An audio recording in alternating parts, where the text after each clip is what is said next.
Hey, how are you, darling? Are you ready to hear what happens in the next chapter? I am. We are in Esther chapter 5, and it starts out. Remember, Esther was getting everybody to fast for 3 days so she could go in and see the king and hopefully not die. It says, on the 3rd day of the fast, Esther put on her royal robes and entered the inner court of the palace, just across from the king's hall. I bet she was scared.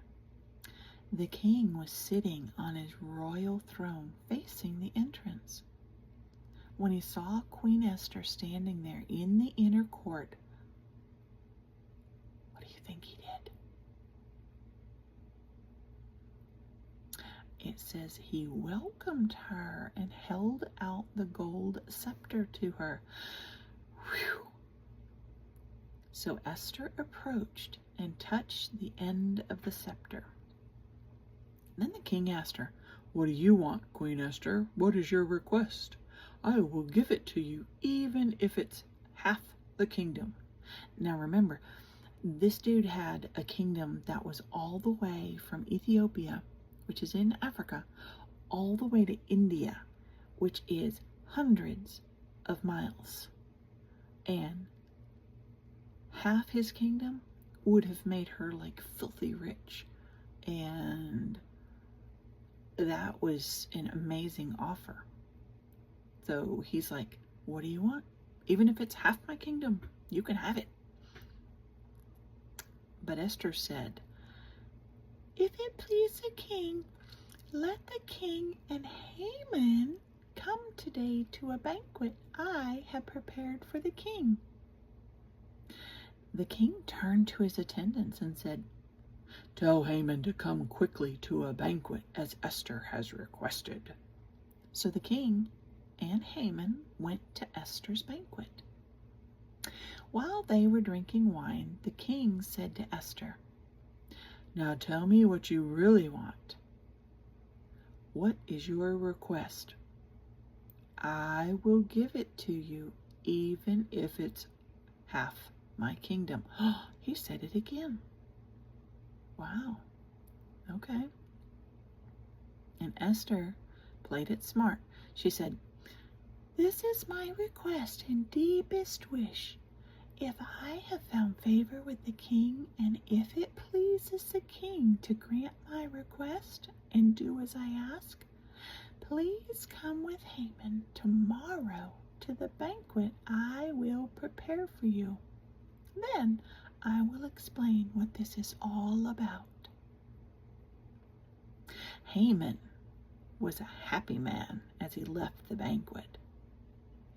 But when he saw Mordecai sitting at the palace gate, not standing up or trembling nervously before him, Haman became furious. However, he restrained himself and went on home. He was mad because he thought he was all that and a box of crackers. And Mordecai would not bow down to him. He's like, "Nope. I only bow down to God." But he didn't say that, but that's why. Because Jewish people did not bow down to anybody. Then Haman gathered together his friends and Zeresh, his wife, and boasted to them about his great wealth and his many children. He bragged about the honors the king had given him and how he had been promoted over all the other nobles and officials. Then Haman said, "And that's not all. Queen Esther invited only me and the king to the banquet she prepared for us. And she invited me to dine with her and the king again tomorrow." Then he added, "But this is all worth nothing as long as I see Mordecai the Jew just sitting there at the palace gate."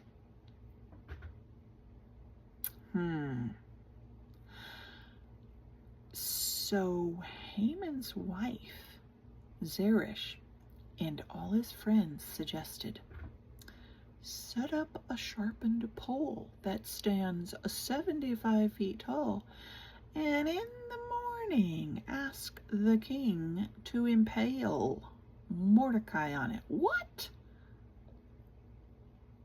I wouldn't want friends like that. Oh my goodness. When this is done, you can go on your merry way to the banquet with the king. This pleased Haman. These people, they need Jesus. That's all I'm going to say. They need Jesus. It pleased Haman, and he ordered the pole set up. Do you know how high 75 feet is? Our trailer is 60 feet long. So if you stand our trailer up and add 15 more feet, that's how high the pole was. They're like, make everybody see him hanging on the pole.